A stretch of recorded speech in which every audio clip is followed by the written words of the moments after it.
is called Thank You, Sarah, the woman who saved Thanksgiving. Of course, you hear the turkey over here. Whew. Thanks for nothing, Sarah.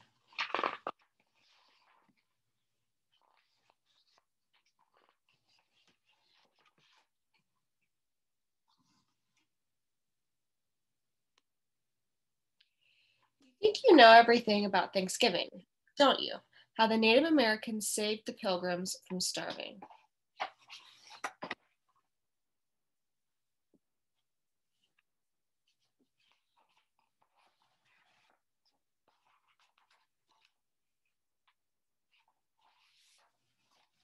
How the Pilgrims held a big feast to celebrate and say thank you. Turkey, pumpkin pie, cranberries, the works.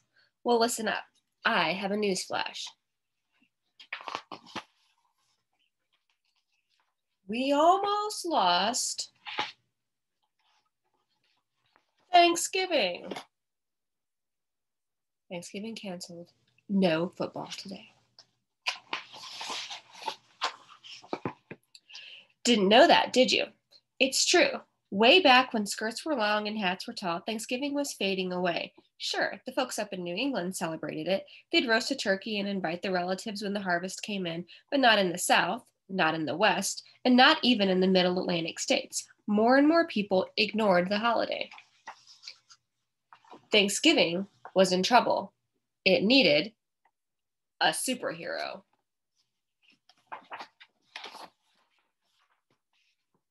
No, not that kind. Thanksgiving needed a real superhero, someone bold and brave and stubborn and smart. Thanksgiving needed Sarah Hale. I can't see, there she is. Now, I know what you're thinking. She doesn't look like a superhero. She looks like a dainty little lady. Never underestimate dainty little ladies. Sarah Hale was every inch a superhero. Not only did she fight for Thanksgiving, she fought for playgrounds for kids, schools for girls, and historical monuments for everyone. She argued against spanking pie for breakfast, dull stories, corsets and bloomers and bustles, and very serious things like slavery.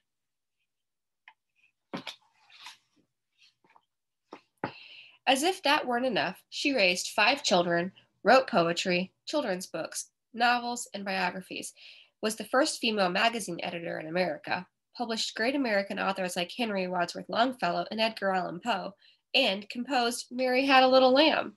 How did she do all these things? She was bold, brave, stubborn, and smart. And Sarah Hale had a secret weapon. A pen.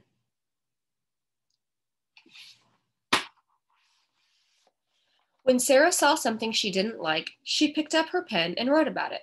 She wrote letters, she wrote articles, she wrote and wrote and wrote and wrote until she persuaded people to make the world a better place.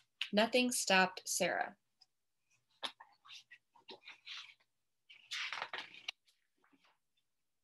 Sarah Hale loved Thanksgiving. She wanted the whole country to celebrate it on the same day.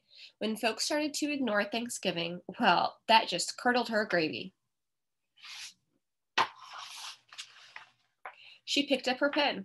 Sarah wrote letters, thousands of letters, asking politicians to make Thanksgiving a national holiday. She wrote magazine articles asking for readers for help.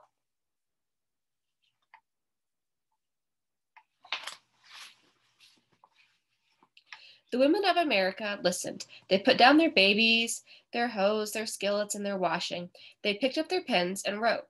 When the letters arrived, the politicians listened too. One by one, the states officially made Thanksgiving a holiday. But that wasn't good enough. Sarah Hale wanted the whole country to celebrate together like a family. And she went to the top.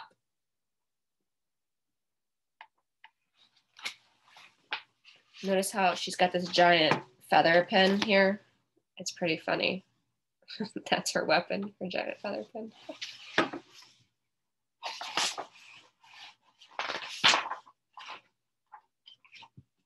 Sarah wrote to the president himself, Zachary Taylor. He refused. Did that stop Sarah? No. She waited for the next election and wrote to the new president, Millard Fillmore. He said no too. Did that stop Sarah? No. She was bold, brave, stubborn, and smart. Sarah wrote to the next president, Franklin Pierce. Wouldn't a National Day of Thanksgiving be wonderful? No, Pierce grumped.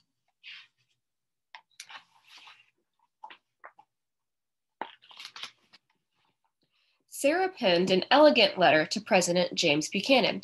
She gave all the reasons why America would be better off if everyone gathered on the fourth Thursday in November to give thanks. President Buchanan disagreed. He had other things on his mind.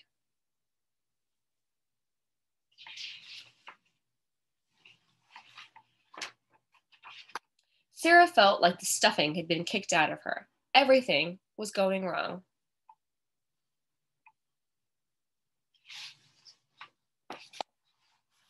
America was at war. The North against the South. States that had promised to celebrate Thanksgiving changed their mind. The country was falling apart. It was a bleak and scary time.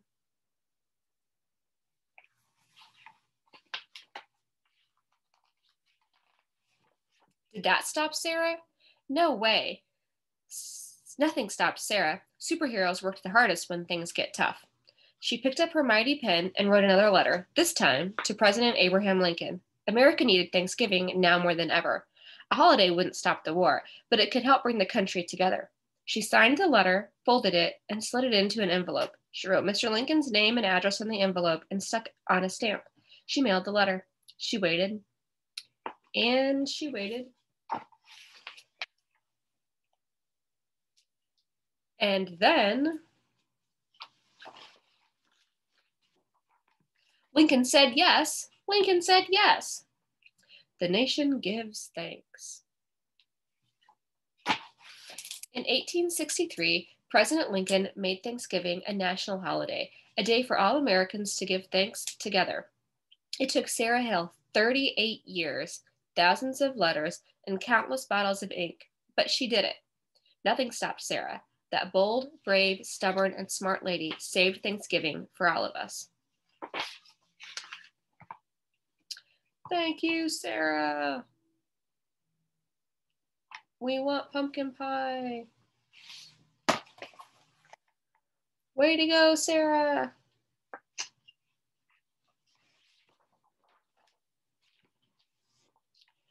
Feast of Facts. Tradition preserved. The Thanksgiving we celebrate today is based on the harvest feast held by the Pilgrims in 1621, but the Pilgrims did not invent Thanksgiving. Celebrations of Thanksgiving have been held all over the world for centuries. Good stock. Historians believe that the first European Thanksgiving in North America took place on the coast of Florida in 1513. Spanish explorer Juan Ponce de Leon declared the Day of Thanks after successfully crossing the Atlantic. On May 23, 1541, another explorer from Spain, Francisco Vasquez de Coronado, held a Thanksgiving service in Texas. Several other days of Thanksgiving were celebrated in the South and Southwest in the 1500s along the Atlantic coast in the early 1600s. By the mid-1600s, the colonists of New England were holding annual harvest festivals. These festivals were derived from the Pilgrims' Thanksgiving. The crops were in, the storehouses were full, and the community was ready for winter. Each community decided for itself when Thanksgiving would be held. Everything depended on the weather and the timing of the harvest. During the Revolutionary War, the Continental Congress declared 7 days of Thanksgiving. These were religious days of prayer, not family gatherings or feasts. In 1789, President George Washington issued a national proclamation that the last Thursday in November was a day of Thanksgiving and prayer. When Sarah Hill lobbied for the revitalization of the holiday, she used the date chosen by Washington. Every president after Lincoln continued the tradition of declaring the fourth Thursday in November to be Thanksgiving. Every president until Franklin Delano Roosevelt. In 1939, America was suffering from the Great Depression. Millions of people were out of work. A group of business owners, the National Retail Dry Goods Association, asked President Roosevelt to lengthen the holiday shopping season by moving Thanksgiving up 1 week. Roosevelt agreed. In 1939 and 1940, Thanksgiving was held on the third Thursday in November. People were outraged. The country split down the middle about what they called Franksgiving. 33 states went along with Roosevelt, or 23 states went along with Roosevelt. 23 states refused and celebrated instead of on the traditional date. 2 states, Colorado and Texas, celebrated on both Thursdays. In the spring of 1941, Roosevelt announced that the experiment had failed. Despite a longer shopping season, holiday sales had not increased. Congress passed a joint resolution declaring once and for all that Thanksgiving would be celebrated on the fourth Thursday in November. Roosevelt signed the bill into law. Thanksgiving was finally safe. Extra helpings, football and parades. Football was played on Thanksgiving Day for the first time in the 1870s. It quickly became a tradition, particularly for Ivy League teams. By the 1890s, the Princeton-Yale game was attracting crowds of 40,000 spectators. Within 5 years, there were more than 5,000 Thanksgiving football games being played by high school and college teams. Church services were moved to earlier in the day to accommodate sports fans. In 1893, a newspaper editorial declared, "Thanksgiving Day is no longer a solemn festival to God for mercies given. It is a holiday granted by the state and the nation to see a game of football." The first Macy's parade took place in 1924. It was organized by store employees and had floats, bands, and animals from the Central Park Zoo. The first helium balloons were carried in the parade in 1927. For many families, watching Thanksgiving Day parades is as much a part of celebrating the holiday as turkey and pumpkin pie. All right. Thank you, Sarah.